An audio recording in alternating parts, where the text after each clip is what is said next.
일어나 주시기 바랍니다. 경례.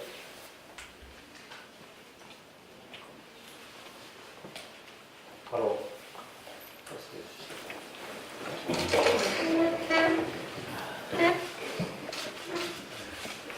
대통령으로 교회 선언 및 모두 발언하겠습니다. 예, 대중의 박탈감이 큰 상황에서 청와대 대변인의 부동산 투자 또는 부동산 투기가 국민의 심장에 불을 지르고 있습니다.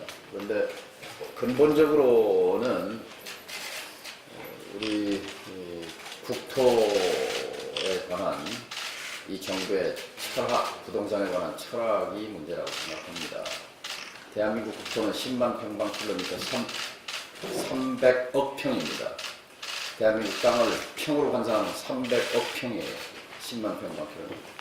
300억 평 가운데 200억 평이 산입니다.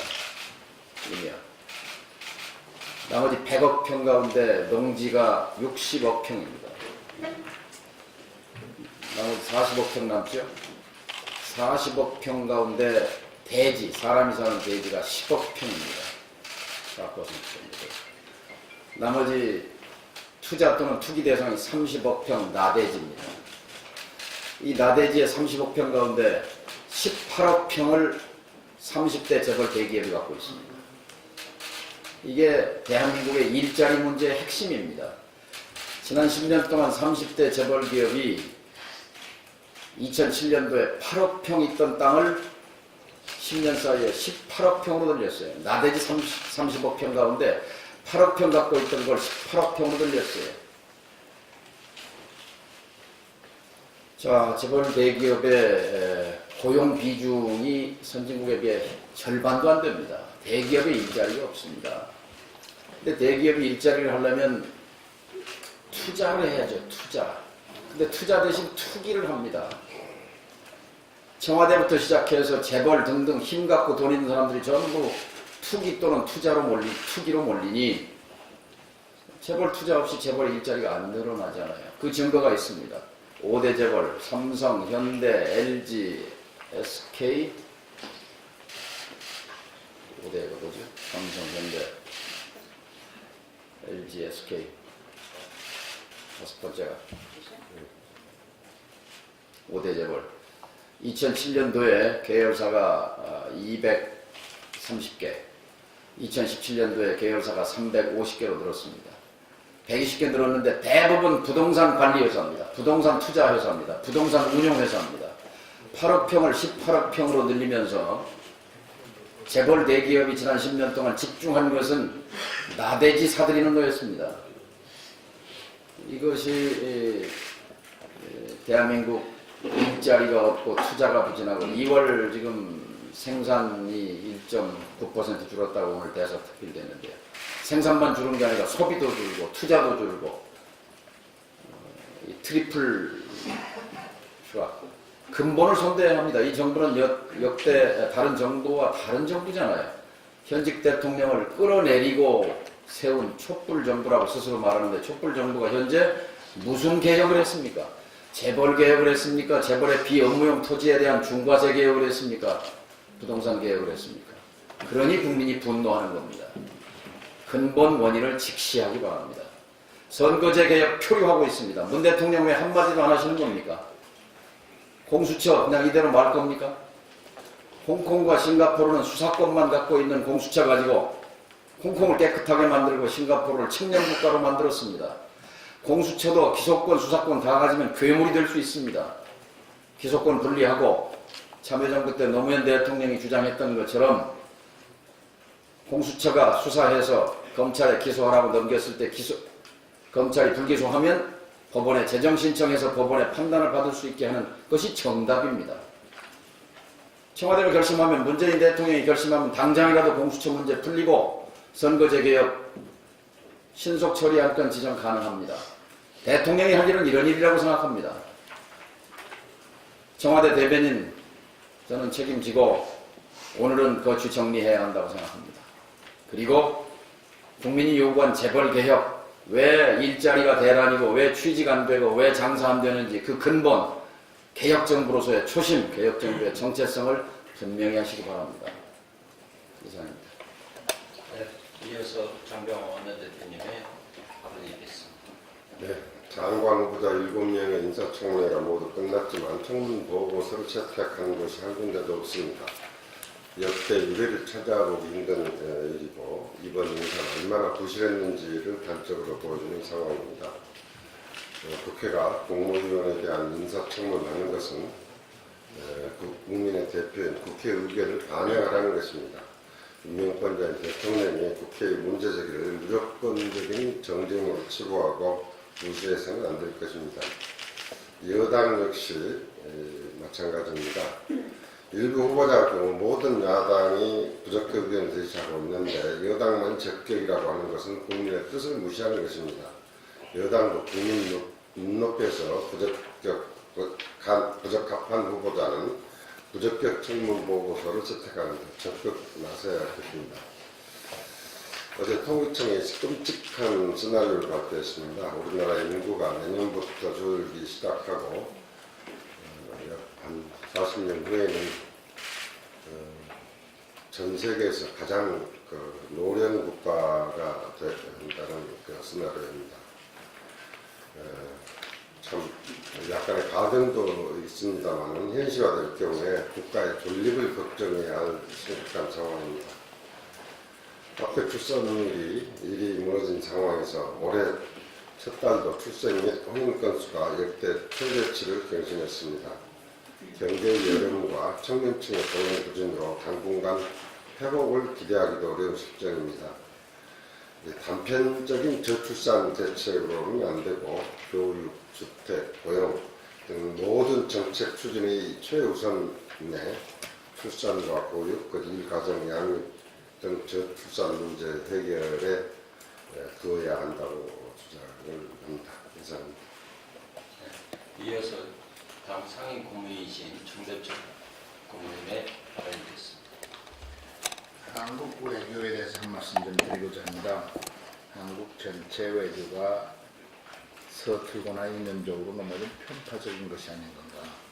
지금 한미, 남북, 한일, 한중관계 어느 것 하나도 잘 되고 있는 것처럼 보이지 않습니다. 한미 관계만 해도 최근에 동아태 소위원장 모리 가드너 같은 사람은 한국이 북한의 비핵화에 결코 도움이 되지 않는다는 아주 극단적인 표현까지 하고 있습니다. 빅터차 우리 대사 될 뻔한 CSIS 석좌도 한국과 중국이 북한을 설득하기보다는 미국을 설득하는 데에 너무 경도되어 있다 이럽니다. 여하간 이건 또 결정을 지치고 오늘 한일 관계에 대해서 잠깐 조금 말씀드립니다. 꽉 막혔습니다. 전후 최악의 한일 관계입니다. 물론 위안부 문제와 강제징용 판결로 또 해양 자위대 초계기에 대한 레이저파 선고에 대해서 또 여가부의 화해치유재단 해산 해단이겠죠. 설립 허가 취소한 거에 대해서 문제가 일으켰습니다.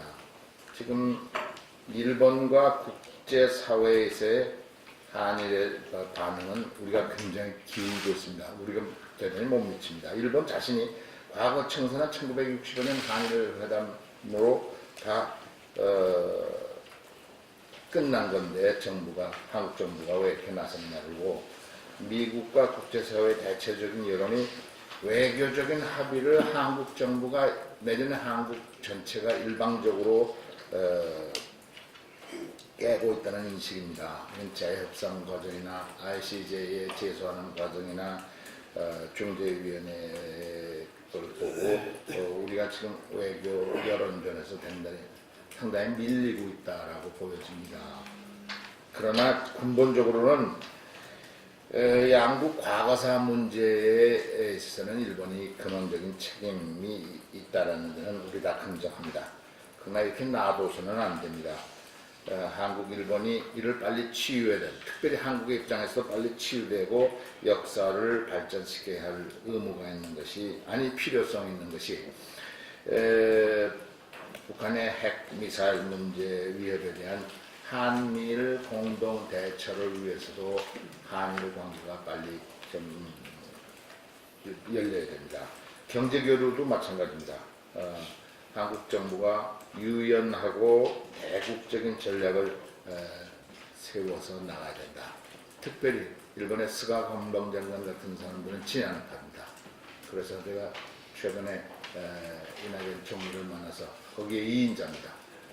뭐 장관이고 하나는 총리지만 한국의 2인자 이낙연 총리가 서로 만나서 한일 관계를 좀 푸는데 앞장서 달라고 부탁을 하는데 우리 당도 한일 관계를 좀 풀어가는데 좀 노력을 해고 정부에 촉구해야 된다라고 생각해서 한 말씀 올렸습니다. 이상입니다. 이어서 최경환 최고위원님의 발언이겠습니다.